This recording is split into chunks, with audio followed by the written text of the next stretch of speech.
Bom dia, gente. Primeiramente, gostaria de agradecer a presença de vocês. Eu e o Luiz e o Alailton vamos dar continuidade aos seminários relacionados ao nosso projeto de bem-estar digital. E o tema do nosso trabalho é o que nos move, onde a gente vai discutir motivação, bem-estar e as necessidades psicológicas básicas. Então, recapitulando conceitos que foram apresentados nos outros seminários que a gente traz novamente, no nosso, nós temos o que é engajamento, que é investimento mental, emocional e temporal do usuário a interagir com artefatos digitais. Nós temos motivação, que é o que move as pessoas, o uso de energia e direcionamento no comportamento, de como você reage em atividades e ações. Temos os aspectos hedônicos e daimônicos. O primeiro é relacionado à promoção do prazer, focando nos aspectos agradáveis e divertidos, o se sentir bem. Já o eudaimônio, ele foca na realização do próprio potencial do indivíduo e no seu crescimento potencial, crescimento pessoal, que é o viver bem. E temos a teoria da determinação, que é a satisfação das necessidades psicológicas básicas, como autonomia, competência e relacionamento, visando o bem-estar. Então, a primeira pergunta é: o que é motivação? O que te move? E o que te move é algo controlado ou algo autônomo, da sua própria vontade? Então, são perguntas complexas, mas para responder isso, tem um ponto de partida que a gente pode começar a investigar. E isso é uma pesquisa do termo no dicionário. Então, ao pesquisar a motivação dos dicionários, nós recebemos duas respostas, dois significados. Um deles é focado no lado justificativo, argumentativo, jurídico, onde o motivo é a motivação é uma causa, é algo que leva você a fazer algo, um justificativo, mas como segundo nós temos o significado de um lado da psicologia, que é uma série de fatores que atuam no indivíduo determinando o comportamento ou ele estimula e motiva um grupo de pessoas a agirem de uma determinada maneira. Então,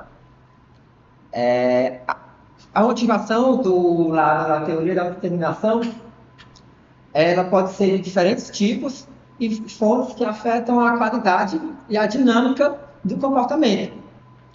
Esses diferentes motivos, eles se diferem da maneira que inicia e de suas consequências. Esses diferentes tipos, a motivação, ela pode partir tanto de um fator controlado, que você age a pressões internas e pressões externas, que no caso é a motivação extrínseca, como também pode ser um comportamento autônomo, você pode agir da sua própria vontade, que aí é uma motivação intrínseca. E a teoria da determinação, ela usa essa dimensão do contínuo, autonomia e controle para investigar esses diferentes tipos. Então temos a motivação intrínseca e a motivação extrínseca. A motivação intrínseca, ela é o ápice do comportamento autônomo, onde você age devido à sua própria vontade e é de forma espontânea. E quando você está intrinsecamente motivado, você procura novidades, desafios, explora ambientes, inicia novas aventuras, visando sua criatividade, o que te leva a adquirir competências e assim não proporciona uma satisfação das necessidades psicológicas básicas.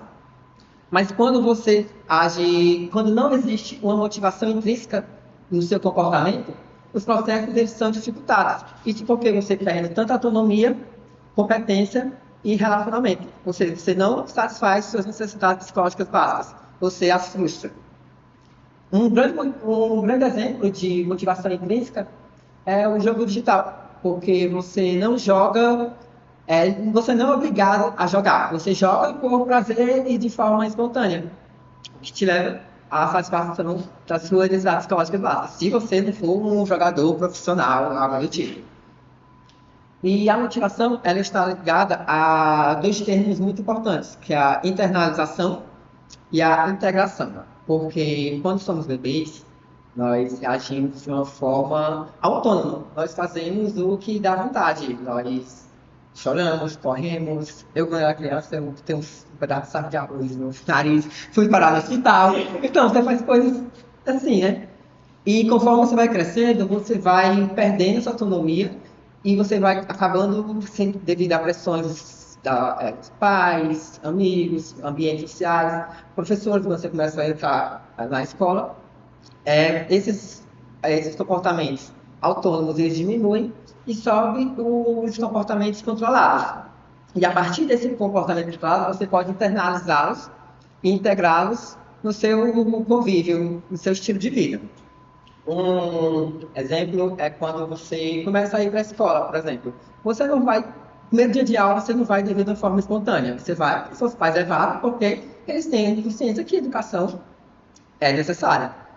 E você pode não gostar de início, mas com o tempo que você vai passando, tem a questão do relacionamento de você conhecer amigos, você pode acabar, esse comportamento, ele vai internalizando e de uma forma que se torna até integral, pois você compreende a necessidade da educação e você sabe que você estudando, você vai conseguir o trabalho que você quer, o emprego dos sonhos, etc. Então, a internalização desse comportamento, ele integra essa motivação e você começa a agir de tal maneira que é uma forma mais autônoma. Você para de ir para a escola devido a um controle que você exerce sobre você e você passa a ir por sua própria vontade.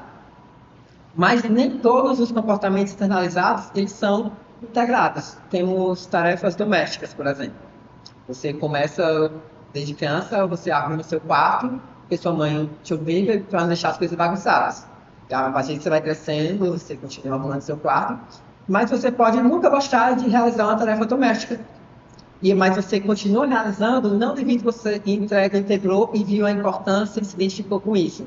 Você arruma seu quarto todo dia, devido a uma pressão que você coloca interna mesmo, no fato de, tipo, se eu não limpar, o quarto vai ficar bagunçado para sempre, vai acumular sujeira, vai aparecer bicho. E também tem o fato de que, tipo, você vai se sentir culpado caso chegue uma visita e vê sua casa bagunçada, você vai se sentir mal. Então, você não integra totalmente a ponto de ser um comportamento autônomo. Você faz um comportamento controlado devido à pressão interna que você coloca sobre si mesmo.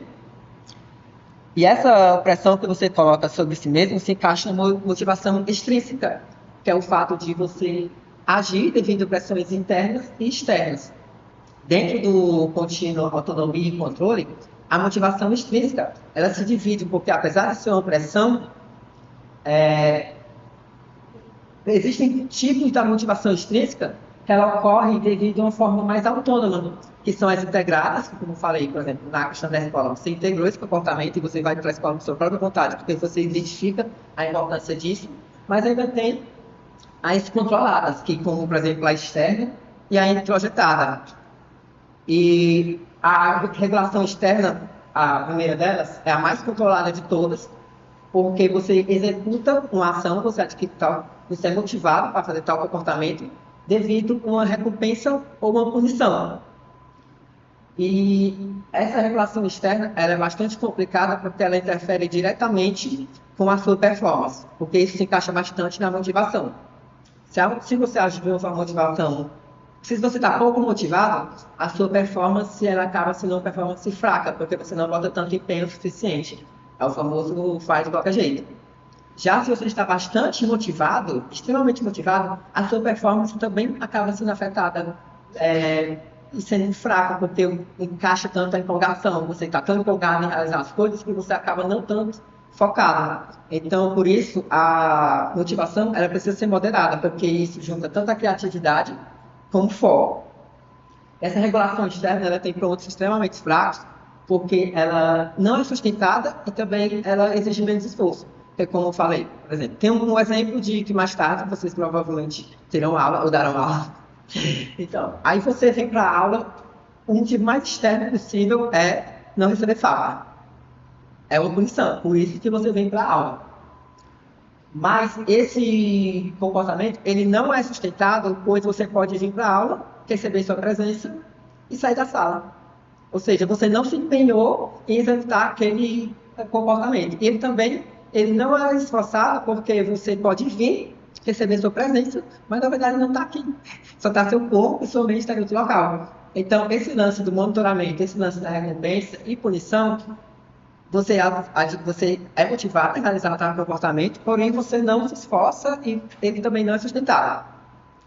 Ainda no fator controlado do contínuo, temos a introjetada, que com a regulação externa, como eu falei, é uma pressão externa, alguém você receber recompensa ou punição, porém introjetada é um controle que você dá sobre si mesmo. A pressão, ela não vem de fora, mas a pressão você coloca em si. Um exemplo disso é que eu fui convidado para o aniversário sexta-feira de amigos desde a época do ensino médio. E era um restaurante que eu considero um pouquinho caro. E eu estou ponderando se eu vou ou se eu não vou. Se eu vou, eu sei que eu vou comer bastante, eu sei que a comida é gostosa, é um sentimento positivo que eu vou ter. E se eu não for, elas são amigas desde o ensino médio, uma delas está grávida, provavelmente vai ser a última vez que eu vou ver ela antes de estar grávida, ou seja, de passar anos. Provavelmente ela vai ter um bebê, vou passar anos sem ver ela de novo.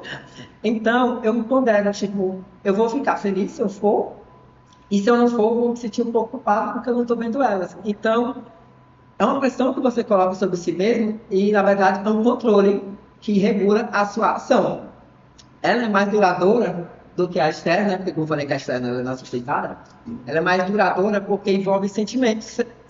Aí quanto mais você se dedica, mais você se sente bem. E quanto menos esforçado você reage, você se sente mais mal ainda. Esses dois são dois fatores controlados, comportamentos controlados, motivação extrínseca, mas na motivação extrínseca também temos dois fatores que são autônomos. A identificada é a primeira delas, onde você executa uma tarefa porque você identifica valor e importância daquilo. Ela não é totalmente autônoma como a integrada, porque a integrada está focada no seu ser, na sua personalidade, em quem você é. Mas você identifica valor nisso. E você age de uma forma que você vai por conta própria e não por uma forma que você se sente controlado, obrigado por você mesmo. Um exemplo disso é uma pessoa que não utiliza drogas. Você sabe da importância e você se identifica com a importância de não consumir drogas, porque você dá valor a isso, porque você sabe que foca na sua saúde e no seu bem-estar. Então, é algo que você tipo, não consumir drogas, importa independentemente se você estiver sendo monitorado ou não. Então, é algo que você faz por sua própria vontade, porque você identifica valor e você vê importância em não fazer isso. E a diferença da integrada é porque na integrada, a internalização é a maior de autonomia, tirando a motivação intrínseca, mas ela tem uma internalização total. E esse processo da ação integrada, ela passa para a identificação também, porque você inicialmente identifica o valor, identifica a importância, mas você vai além, você coloca ela dentro do seu ser, da sua crença, do que você acredita. O exemplo da escola, por exemplo, você sabe que você quer ser aquilo, você sabe o seu objetivo, você sabe onde quer chegar. Por isso você continua tomando essas ações no seu dia a dia, porque você sabe como isso vai ser importante para o seu crescimento. Outros fatores também que envolvem crenças e fé, são coisas que você, por exemplo, no vez que você vai na igreja, você pode por acompanhar alguém, por algo do tipo, mas você vê a importância daquilo, que é a primeira identificação, e você acredita naquilo. Você engloba isso no seu estilo de vida. Então você vive de uma forma que você vai por conta própria, porque você quer ir, porque você acredita. Então não é uma motivação intrínseca, porque foi uma motivação que foi internalizada em você, mas você acredita totalmente a ponto de você ir realizar a ação por sua própria vontade, em total autonomia. E por último, temos o terceiro, que é a motivação, onde o indivíduo não está totalmente motivado, porque ele não encontra valor, não encontra recompensa e também significado. Aí tem duas fontes centrais para a motivação, que é a falta de competência, pois você não realiza tal comportamento porque você se sente incapaz, ou você acha que, como você talvez não consiga, você nem começa a tentar. E o outro fator da motivação é a falta de valor e interesse, porque você não vê aquilo necessário, você não vê, você não se identifica, você vê que você valor, então você não tem motivação para executar. Então, eu falei do contínuo da autonomia relativa, da autonomia controle, e colocando ele em uma linha, nós podemos ver o comportamento como ele reage de uma maneira na qual ele não é autodeterminado, na qual tem um controle total, na qual tem total controle sobre o tempo, o controle é total sobre as suas motivações, e temos, no fim, o outro extremo, o autodeterminado, onde você realiza as ações por total autonomia. O mais baixo delas é o amotivado, que ele não tem regulação porque você não está motivado a nada, não tem motivação, você não age. E no outro extremo, com autodeterminado, total autonomia, temos o intrinsecamente motivado, que é uma regulação intrínseca, que você reage com total interesse, prazer e satisfação. E no meio disso tem a motivação extrínseca, na qual podem, de uma maneira superficial, podem achar que tipo, toda motivação extrínseca, porque exercem controle sobre você, mas na verdade tem a parte totalmente, ela vai crescendo, porque tem a parte na qual é total controle, que é a regulação externa, na qual você só acha que você vai ganhar ou perder algo, mas também tem a total autonomia, que é uma consciência, simples de identificação, que é o que você se identifica, que você é, algo que você crê. Então, a externa é projetada, ainda estando nessa região de motivação extrínseca de um comportamento que você exerce, que é controlado, enquanto a regulação identificada e a regulação integrada são formas que você tem autonomia nas suas ações. Trazendo um exemplo, assim, explicando novamente os tipos de extrínseca, motivação extrínseca, tem a pergunta: o que motivou vocês a virem hoje? Caso você viu apenas por horas complementares, sim, é tudo tipo no seco, no mais que possível. Se você viu apenas por horas complementares, é uma regulação total externa, porque você só veio, apresentou, ganhar um certificado, uma recompensa. Mas se você veio por questão de cima, é uma regulação introjetada. Um exemplo hipotético. Eu estou em casa e eu pensei, eu acho que eu não vou apresentar o seminário hoje. Pronto. Aí o que eu penso, sim, eu coloco o lado positivo e negativo. Se eu for, eu vou me sentir bem, porque eu vou repassar meu conhecimento, vou ter visto o que eu aprendi, vou treinar e vou pegar referências para continuar me dedicando no assunto. E se eu não for, eu vou me sentir culpado, porque eu fiz muitas pessoas da viagem perdida. Eu vou deixar ela interpretando sozinho. E como é que eu vou olhar a notícia a Geórgia depois sem ter vindo? Então, pensando nos pontos positivos, nos pontos negativos, hipoteticamente, se eu tivesse cogitado isso, seria um controle, porque eu vim, porque eu não quero todos esses afetos negativos, esses pontos negativos, eu quero os positivos.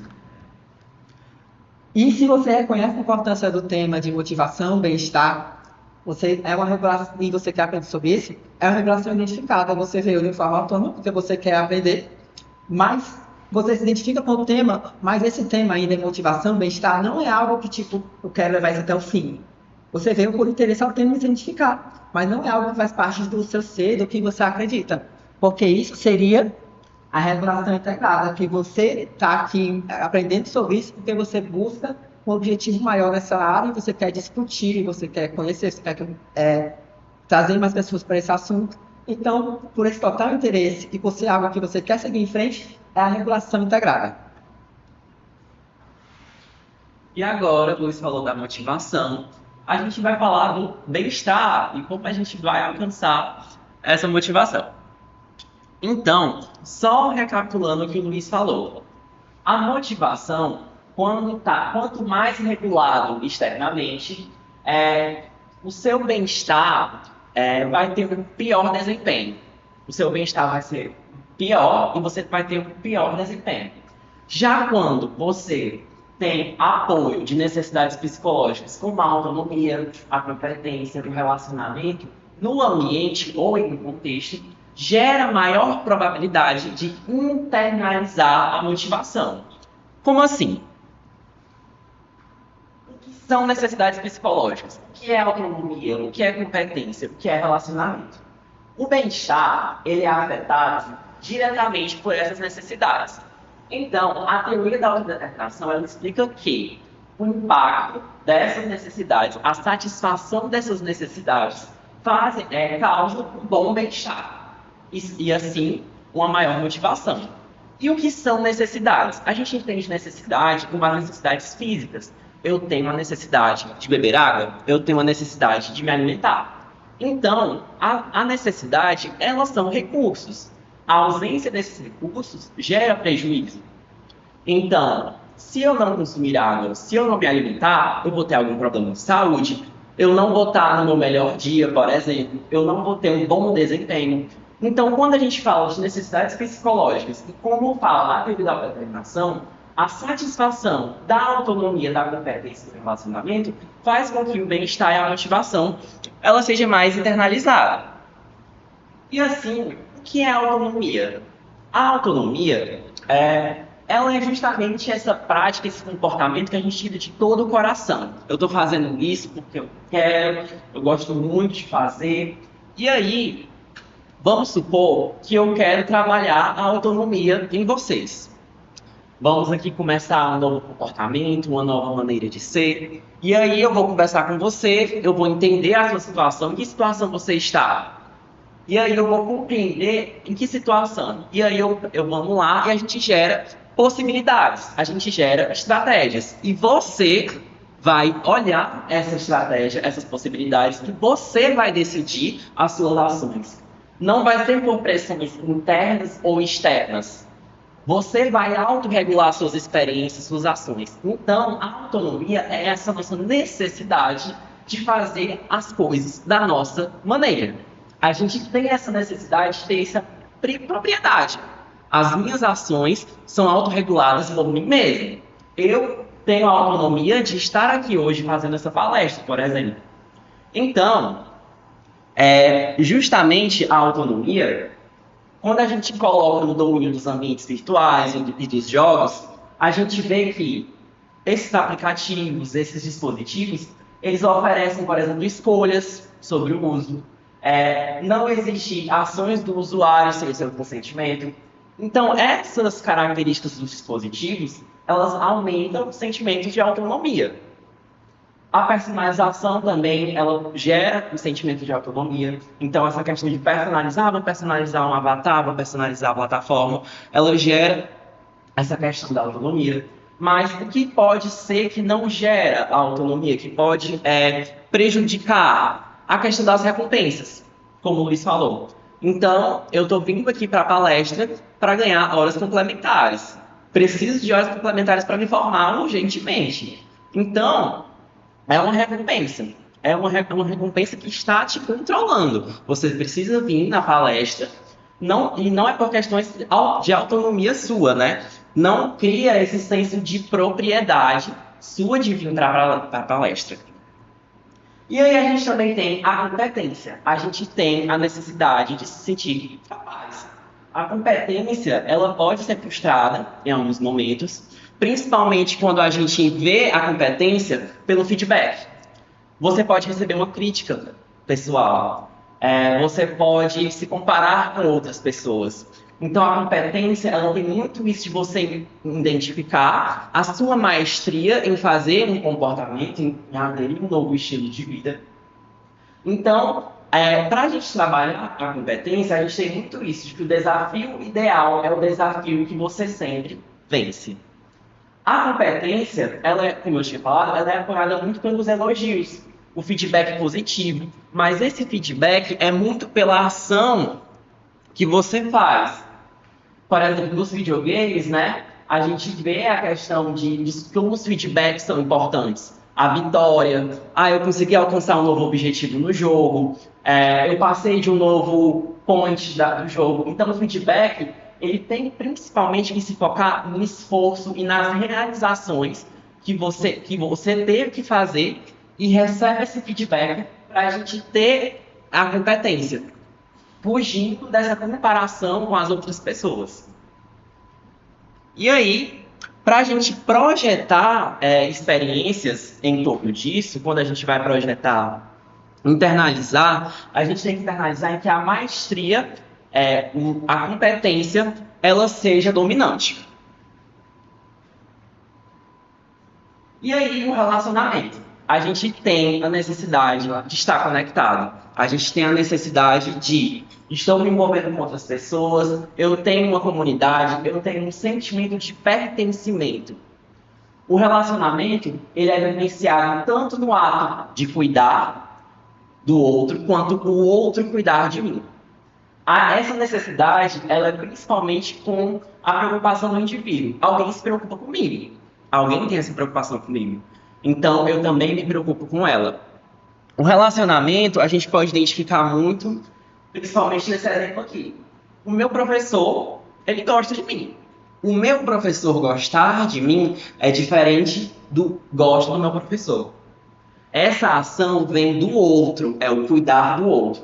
Da mesma forma que meu gerente gosta de mim. O meu gerente gostar de mim é diferente do gosto do meu gerente. Então, quando aplicado em um contexto de sala de aula, de uma empresa, as pessoas elas tendem a ficar muito mais motivadas quando esse motivador é alguém. E aí, costumamos dizer que essa forma, por exemplo, do relacionamento é mais barato, por assim dizer, porque um sorriso, um gesto, por exemplo, faz com que o relacionamento ele seja satisfeito em alguns momentos. E aí a gente chega no quê? Bem-estar e saúde. Quando a gente tem a autonomia, a competência no relacionamento, quando a gente trabalha essas três necessidades, a gente tem um fato que a teoria da autodeterminação explica, principalmente agora, né, que os estudiosos estão colocando essa teoria em ambientes mediados por computador, é que ela pode explicar esse apelo motivacional e esse envolvimento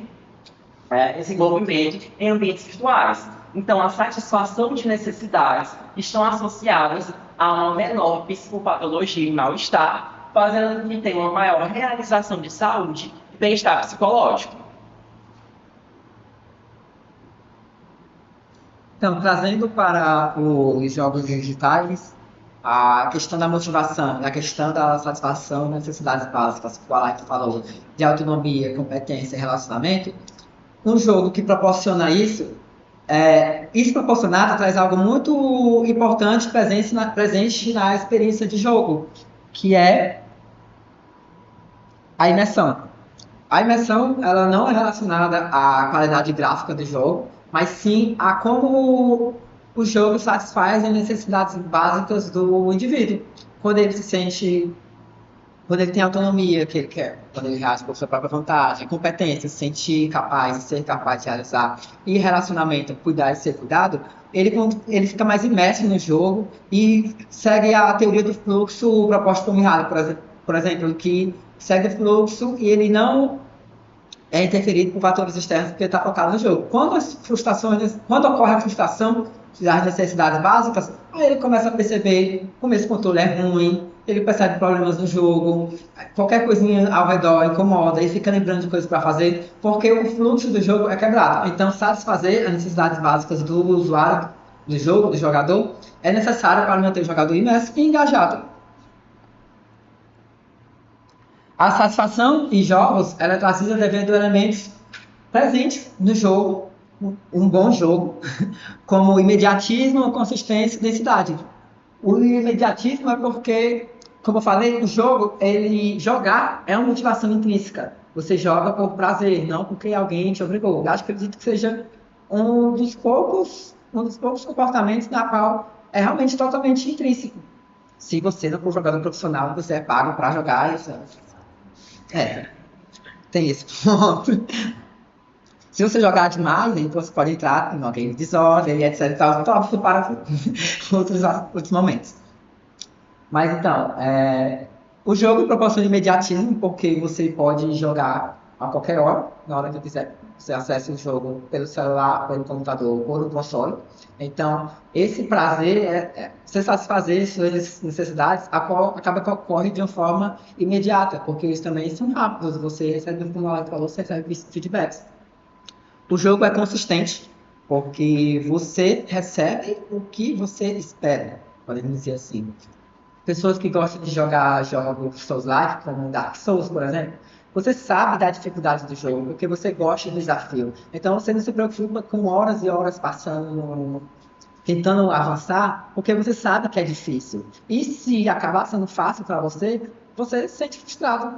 E isso quebra o fluxo e você acaba não gostando. Por isso que, tipo, o jogo tem consistência, o jogo tem que te entregar o que você espera. Você que joga Mario Kart, você não espera uma aula de automobilismo. Você quer se divertir com seus amigos, por isso que é um party game. Porque não é um jogo de corrida, mas é um jogo para se divertir. Se você quiser jogar jogos de corrida específicos para corrida, você joga um Forza Horizon, um Gran Turismo. Mas como é diversão, o objetivo, você espera se divertir com aquilo, ele te entrega diversão. Por isso que os bons jogos são consistentes. E além disso, os jogos apresentam necessidade, que eles a todo momento eles fornecem objetivos e missões que eles podem ser concluídos e tiram os feedbacks, como a Ailton falou. E além disso, além dos feedbacks, além de você concluir a missão, uma nova missão surge. Se for um jogo de ação, são vários inimigos. Se for um jogo de corrida como Mario Kart, é aquela ação o tempo todo de jogar item, ultrapassar, ficar em último, daqui a 10 segundos ficar em primeiro, depois cair para último de novo. Então é o tempo todo muito cheio de coisa, muito denso, né? E os bons jogos são jogos que satisfazem necessidades psicológicas básicas. E, curiosamente, existem jogos que podem ser específicos para tais necessidades. Um jogo como Portal, ele é focado em plataforma e puzzle. É um jogo na qual o objetivo é você se sentir desafiado. Ele não tem tanta... Você tem autonomia de tentar fazer da forma que você quiser, porém você passa o puzzle de uma forma. E, além disso, você não envolve tanto relacionamento, porque é algo tipo você cumprindo desafios para avançar.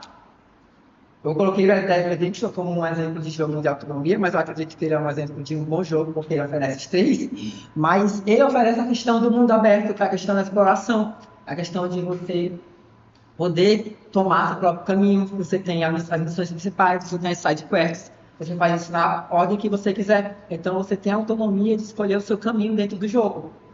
Porém, ele apresenta personagens NPCs que também o relacionamento envolve tanto você com outra pessoa diretamente, como jogos online multiplayer, mas também tem a relação com os NPCs, como eles transmitem a história, como ocorre diálogos, como isso é apresentado ao jogador. O Red Dead Redemption também é muito bom nisso. E eu coloquei o Overcooked 2 porque chega de exemplo de LoL, né? Porque é um jogo multiplayer online, os LoL, por exemplo, que você joga em equipe, etc e tal. Mas o Overcooked tem os desafios e você também tem a questão do party game, porque você pode jogar com amigos, que no local você pode competir um contra o outro, mas você pode colocar os dois na mesma equipe também. Tem a questão de relacionamento que eu forcei um pouco, porque você controla dois personagens. Então é um jogo que foca muito em tipo, unir as pessoas, em relacionar, em você trabalhar em equipe. Você cuidar de um, o outro cuidar de você. Então são jogos que têm essa parte muito forte de uma necessidade psicológica básica para cada um. Porém, tem jogos, tipo, um jogo que eu considero perfeito, é o Zelda Breath of the Wild, que ele envolve tanto a questão da autonomia muito forte, a questão do mundo aberto, a questão de você explorar, como a questão do relacionamento, porque os personagens têm uma história bastante atraente, e é um texto bem escrito, uma narrativa bem construída. E também tem a questão de puzzles, porque tanto como você tem que encontrar a melhor maneira de avançar, mas também o próprio jogo coloca esse nome exato, mas são locais para você fazer mecânicas específicas que você tem puzzles difíceis que você precisa concluir para avançar, que entra na questão da competência. Então, é isso. Mas a gente quis apresentar de uma forma mais concisa todo esse material e apresentar de uma maneira mais leve um material que pode ser tão complicado, mas a gente espera ter cumprido nosso objetivo.